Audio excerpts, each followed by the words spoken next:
afternoon, good morning, good evening, wherever you're watching WYTV. You're welcome to another edition of News Review, where we talk about the news headlines that made up the newspapers of today. My name is Ahmed Abbas Olatunji, but you can call me Sidon J. You're welcome to the show, sir. Thanks very much. My name remains the same, viewers all over the world. How is your weekend? I'm Ambassador Rochimilua, son of the prophetess, the man who resembles Wiki. You know how we do it on News Review. We go on a short commercial break, come back to do justice to some of the headlines. But before then, let me tell you, the sponsor for this show is always Nokpa Abbas and King Victor Nigeria Enterprises. Today, I'll be starting with our Punch newspaper as usual. Lecturers shortage hits varsities. ASU blames JAPA IPPIS. Nobody can stop my ambition, says Shaibu. Lawmakers push for 32 new federal varsities. Biden calls for extension of Israel-Hamas truce. Then on Vanguard newspaper, more Nigerians opt for loans to make ends meet. Federal government moves full autonomy for universities. Please vow to arrest killers of Imo Monarch. 6 teenagers arraigned over 2020 beheading of French teacher. Then on Daily Post newspaper, Nigerians were fooled with Electoral Act amendment. ABGA chair Obi Okoye. Kogi Guba, SDP alleges plot to burn down INEC office. Governor Otu charged to emphasize more on security. Lagos demolition. Visit Sanwo-Olu, Tinubu, Kanu's lawyer Ejimako urges Igbo leader. These are the headlines that made up the newspapers of today. Let's go on a short commercial break. When we're back, we'll talk more on some of the headlines. Don't go nowhere. Stay tuned.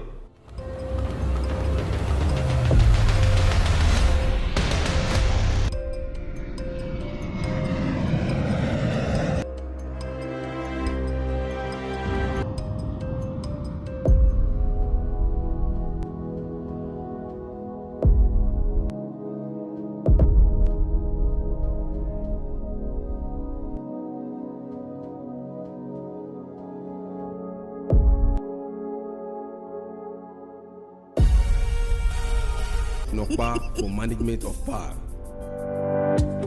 King Victor Nigeria Enterprises say make I give una this informate una with the sell foodstuffs, with the sell noodles, with the sell oil. And one the major distributor Honeywell, Golden Penny, King's Oil, Gino, and so on and so forth. And vanilla that is she's order buy. You feel the collect market, they pay for ram small. Gbogbo àwọn tó ń bá wa dòwò pọ̀ àtàwọn oníbàárà wa náà jẹ́rìí sí wípé King Victor Nigeria Enterprises tested and trusted kò dẹ̀ sẹ́lẹ̀gbẹ́. Oya make una dey come to shop 2 Awolowo Market, Shagamu, Ogun State. As una dey buy una market, our motto don tanda gidigba to carry una load go una doorstep. And we no dey put extra charges. King Victor Nigeria Enterprises, fast and trusted. You're welcome back from that short commercial break, and that's our sponsor, Nokpa Abbas and King Victor Nigeria Enterprises. The first headline we are going to be looking at today is lecturer shortage at 8 varsities. ASU blames JAPA IPPIS. Why should ASU blame JAPA for the shortage of lecturers? They should blame the Nigerian government for the shortage of the lecturer. You know, they are the one coming out now. What about the X sector? Do you know how many doctors that have traveled out of the country based on the irregular salaries and allowance and the federal government? As like even the treatment of the workers is bad. Workers. So why would they go to a greener pasture? How will somebody see a place where it's going to be well taken care of and still want to die in a place where you work tirelessly at the end of the day, nothing to show off? And with the present condition of what I'm seeing here in Nigeria is that it was like the federal government is not is not believing in the education sector again. That is why they are not doing anything about it. Do you know how long a lot of people have been crying, seeking help from the federal government that they should intervene in the education sector and in the health sector? at the end of the day, nothing is being done. So why are they now coming out at this point in time to come and blame Japa? Why should they blame Japa? The federal government should be held responsible for this. While the universities in Nigeria are battling a severe shortage of staff, as thousands of lecturers leave the tertiary institutions to seek greener pastures in foreign lands amid the high number of retirements at the varsities. The Academic Staff Union of Universities branches, in separate interviews with The Punch yesterday, confirmed this, adding that the shortage was due to the surge in the exit of the lecturer out of Nigeria and the concerns around the integrated personnel and payroll information system. ASU at the Usman Danfodio University, Sokoto, said about 100 lecturers had left the university, while the Union of the Federal University, Gusau, Zamfara, disclosed that the institution was in need of about 1,000 lecturers to fill the vacancies created by those who had left. Now, if this is happening to the university, do you know they propose another about 30 something university again? And that's private university. Private university that are, who are the lecturers that are going to work there, except those private universities are ready to pay for the lecturers that are coming, because there's no way you see a comfort zone that you want to stay in a place where you were not being cherished. Well, there's another problem here. I'm seeing it like, why is it that in Nigeria, before you could see a lecturer that will be lecturing in a university that is a federal or a state university, you have to get a certificate from maybe outside the country, from a university that is well known outside the country. Because I get to know most of my lecturers, they will be telling us that they studied in, most of them are from Ile-Ife, Obafemi University. That's the only well recognized, or UI, University of Ibadan. Any school aside that, and you going abroad to study, do your masters, that's the only thing that can make the federal government to recognize you as a well-trained lecturer. So I feel now, even if the federal government is trying to pay, they should go back to the drawing board and make sure the educational system of Nigeria is well prepared. Because if it's not well prepared, it will still be affecting the lecturers. Because if you check, most of the undergraduates now, they're even trying to finish. Once they finish with that degree, there's nothing like I want to further more. Because even the degree is just like it's just like when they held this 40, what else do you say to the rest of the body? So all the work you are seeing now, everything lies on the federal government of Nigeria. Exactly. There's nothing you do outside the federal government of Nigeria. I believe we will only have one Nigeria, and nobody will stand and say he has his own country, except being a Nigerian here. You may migrate to any other country, then you have to abide to the rules and the regulation of the country. Now, listen to this. When somebody is coming out to tell the federal government their responsibility, that they should meet up to their responsibility, before you get to know, that person will be their target. Because you are coming out to say the truth at the point in time, then before you know, they will be after you, for you to have come out to speak against you'll be penalized for saying the truth. Penalized for saying the truth. As you are a private sector on your own that you are working on, even if you have a company, you have a private sector on your own. Before you get to know, your tax will be multiple. Sir, I want to say this. There's nothing working in Africa, not only Nigeria. Because I get to know that most of these let's say the rich in Nigeria that wants to start up a business. Once the federal government sees that your business is growing, they'll be looking for a way to extort from you so as to bring down your business. Because the federal government wants to be in control of everything, which is not supposed to be like that. And this is what is happening to educational sector too. Now, I said something to somebody that Dangote, they regard Dangote as the richest man in Africa. A lot of people want to mingle with Dangote, but the Nigerians are not benefiting from Dangote. Exactly. You know why? Based on the tax that were being given to Dangote, Dangote will want to meet up to the responsibility of the federal government demanded by them from his own company. Sure. At the end of the day, the people out there, some of the Africans leader, some of the Europeans leader will now say, okay, how do I put it that how they wish Dangote is from their own country. Exactly. But they benefiting from what Dangote is. And Nigerian, they don't know what we are. They don't know what Nigerians are facing. Because Dangote will be the first person to increase the price of cement, increase the price of these products. If you know how much they sponsor, they sell spag now these days. It's just too much. And his competitor were Lafarge. Lafarge on his own. If you could go back to Lafarge drawing board now, you know Lafarge is nowhere to be found in the surface of Nigeria and in business. What they are doing is just striving to meet up to the demands of the people. At the end of the day, Dangote has been the one who has been controlling the economy of Nigeria. But if the federal government, if our leaders are not so greedy, do you know how many of our leaders that are out there that are longing to mingle with Dangote so they can be benefiting from Dangote himself? Sure. So this one will also give Dangote a room of increasing his price based on what is being demanded from his hand. Well, the union at the Federal University of Agriculture at Belkuta, Ogun State, said over 350 academic vacancies were available at the institution, while 27 lecturers had left 2 faculties at the University of Lagos as 100 workers at the University of Uyo traveled out of the country. The union disclosed that about 500 academic vacancies existed at the University of Ilorin in Kwara State, while both academic and non-academic staff of the Olusegun Agagu University of Science and Technology were leaving the country. The chairman, Olusegun Agagu University of Science and Technology, Okitipupa, Ondo State, Dr. Rotimi Oloroshola, said many of the staff of the university, both academic and non-academic, are left the university. Oloroshola said, yes, some have traveled out of the country, both the academic staff and non-academic. The head of the media and protocol at the Kunle Ajase University, Akungba Akoko, Mr. Victor Akipelumi, confirmed that many workers of the institution had moved out of the institution. It is true, many workers, both academic and non-academic, have left the university, but as I am now, I can't give a specific number. I can confirm that many workers of the university have gone, he stated.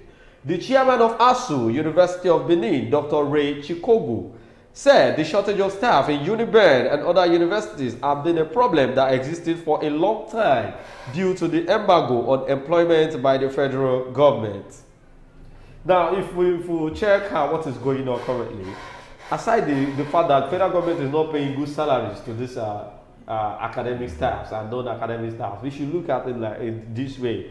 You know, if the economy is having problem, let's say, for example, they are paying salaries every time, like they are not, owing anybody's salaries. It still can't take care of these lecturers, the amount they are paying, because they demand for increment. There is no increment in minimum wage, and the economy That's exactly what the point is. If the economies if the economic of Nigeria has been grounded, let's say the economy of the world, and is affecting everybody. If you go to US, when Biden came, the new elected president, Joe Biden. Joe Biden, when he came, he said, he made an announcement that anybody that owns a private company, if you are paying your staff, you are paying per hour. If you are not ready to pay per hour, then it's better you fold up. Instead of you working from 7 to 7 or from you are running a shift. So if you are not ready to pay per hour, it's better you fold up the company, or you give the company back to the federal government of that state.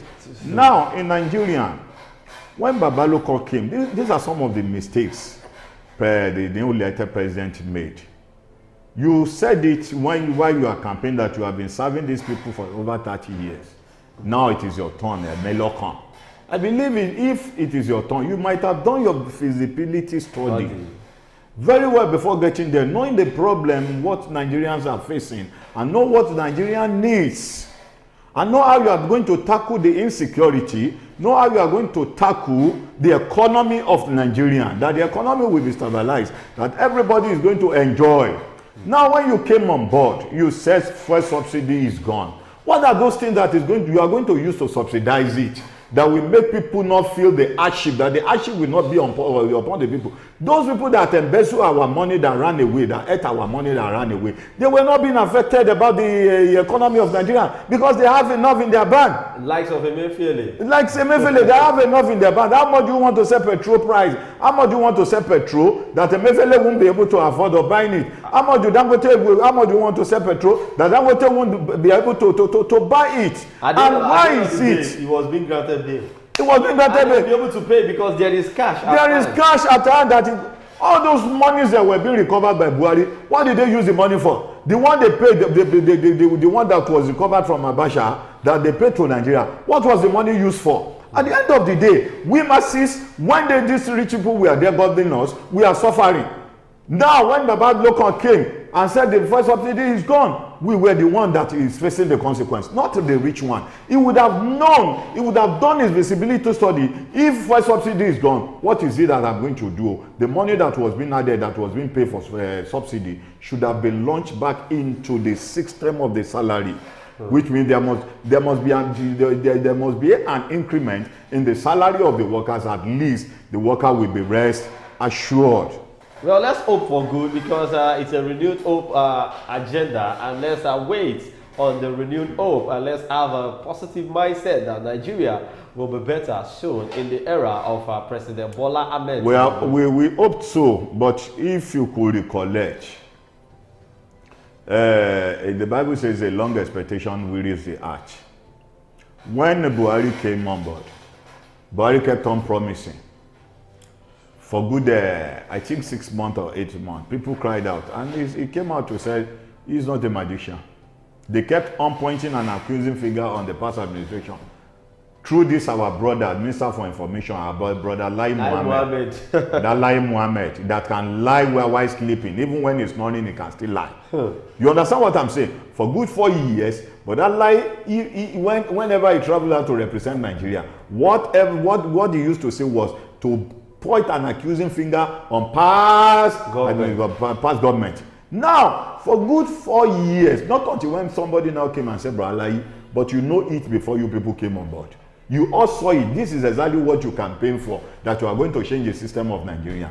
At the end of the day, stop blaming the past. Work your timetable out for good 8 years. What did we see? Insecurity over the land. Roads are bad. Nowhere to be done. No. If you want to travel from here to, okay, let's say from Lagos to Ibadan, it's still okay. From Ibadan now to Akure now, you have to pray very well. Number one, based on the bad road. Two, that you will not fall into a victim in the hands of a kidnapper. Look at what happened last week. One of our co-friends that was traveling from Ijebu-Ode down to Shagamu. Before Babcock Junction, the guy stopped that he had a noise on the vehicle.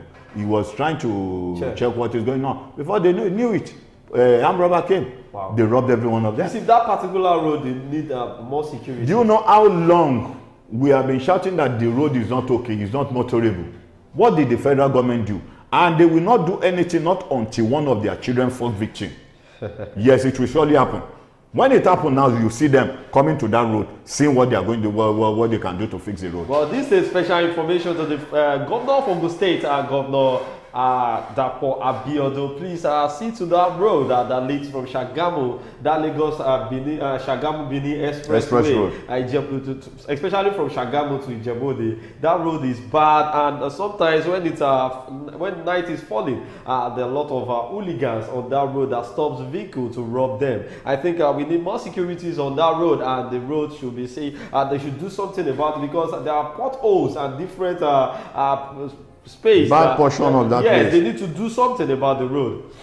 Well, let's move on to the next headline here. Nobody can stop my ambition. Deputy Governor of Edo State, Shaibu. I think, is it Shaibu or Shaibu? Because sometimes I don't call it. I think it's Shaibu. Any of it you call it. Everybody knows you are trying to call it Shaibu or Shuabu. Well, he had an ambition of being the next governor of Edo State. So he said, nobody can stop my ambition.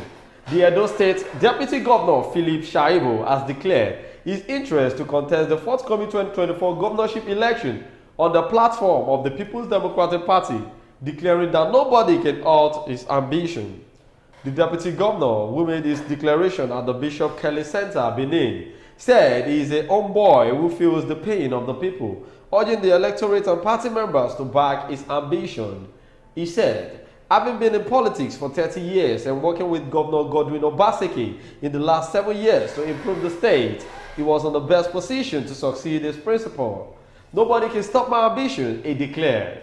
The deputy governor promised to deliver practical governance if elected governor of the state in 2024. They are all birds of the same feather. Everybody is looking for a way to embezzle money because have you ever seen anybody that has been in politics that wants to leave politics? Based on what they eat. You see, when President Obasanjo was here, he had a third-time ambition.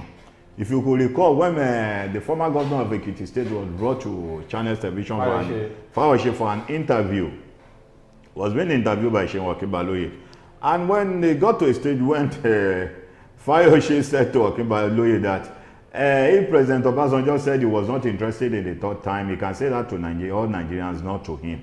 Then Akinbaloye asked, do you know him? What was his response? He said, inside out. There must have been some discussion between both of them. You see, nobody that will ever been in a seat of a president or a seat of the governor or a seat of a senator that will ever wants to leave that seat based on what they enjoyed there. But sir, we need to ask this question. You've been the deputy governor of Benin, Edo State. What else is still looking for? 7 years now. What are your achievements? With your boss? No, he may tell the old state that he's not in charge. He's not in charge. That's what they normally say. That they are not in charge. It is only the portion that they give to them that they will work on. Our vice president who came, the former vice president who came all the way from Ekene, go to Ekene now. He's an individual of Ekene. Go to Ekene. What was his achievement in Ekene? Was he not being paid that to the extent in which he can just use his own personal purse? At least if it's a single street in Ekene, or if it's a single street in Ekene that he can tie up fixed solar system lights there. That should be done on his behalf. At the end of the day, what was his impact? Well, Shaibu said this today in the live broadcast while declaring his ambition to join the Edo governorship race. The Independent National Electoral Commission had earlier announced September 21 as the election date. I just want to appreciate all of you. We have started the journey and I decided together with all of us that after the consultation, we needed to make the answer to our consultation known to Edo people, and the answer is clear. They, Edo people, have asked me to go and run, and they said I'm the one they see, not just as a street boy, but original old boy that can live there. Yeah, if the ticket is given to him, you know they'll still have to go to primary election.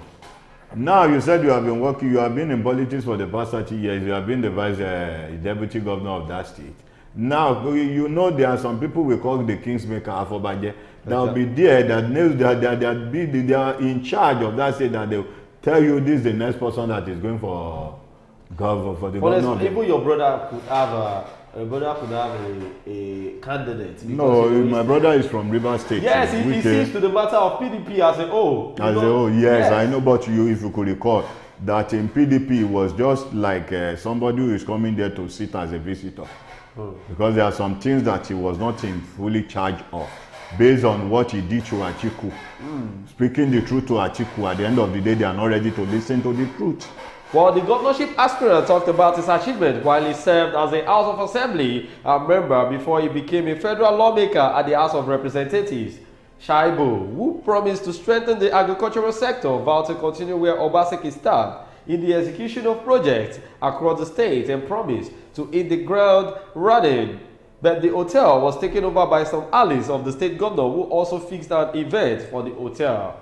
The deputy governor's plan to declare on Monday today was contained in a letter issued by Philip Shaibu Campaign Organization, which was dated November 2023 and signed by the deputy governor. Well, let's hope and see what will happen in 2024, because at least INEC have made it known that the election will come up by September. So we still have a long way to go. The primary has not been done yet. Not until when the primary is done, if he emerges as the PDP candidate. Well, I think he will emerge because he's just ahead of any other candidate, because he's well known and his name is just on the news since all this while. The field is wide enough for the player to play the football. Let's see what the pregnant night will give her to. Well, let's move on to the last headline of today, which is more Nigerians up to loans to make ends meet. Consumer loans booked by banks customers rose by 34% year on year to 2.64 trillion naira in the first half of this year. It was said that the increased demand from households compelled to depend more on borrowing to survive higher cost of living. The pressure on household income is coming from persistent increases in prices of goods and services triggered by naira depreciation, food supply gap, and other environment circumstances, including insecurity. Now, people are now taking loans to live in their normal life. People are not staying on the fact that they are making money from salaries. When you take a loan to have a good life, how do you pay those loans back? These are the questions we need to ask, because your salary is not increasing.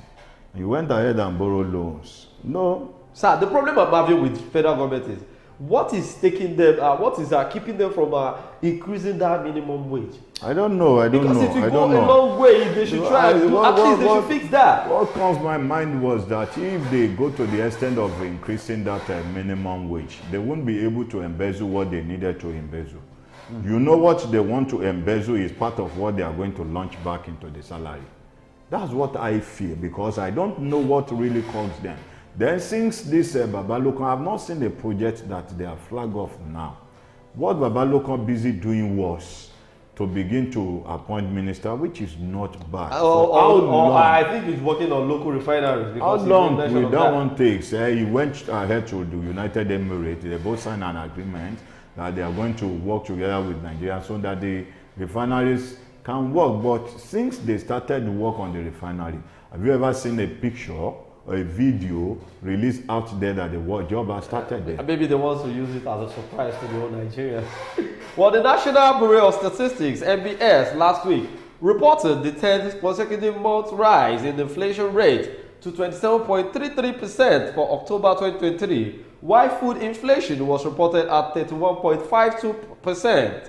The growth in consumer loans was also enhanced by measures deployed by the banks, including digital innovations and capabilities, simplified processes and minimal documentation, improved product design and flexibility, as well as increased publicity and customer engagement. Financial Vanguard findings from the latest data in the Central Bank of Nigeria, CBN, showed that the 34% YOY growth recorded in H123 represents the highest in 4 years since 2019, where the Apex Bank introduces measures to increase loans to the economy, including the loan-to-deposit ratio (LDR) of 65%.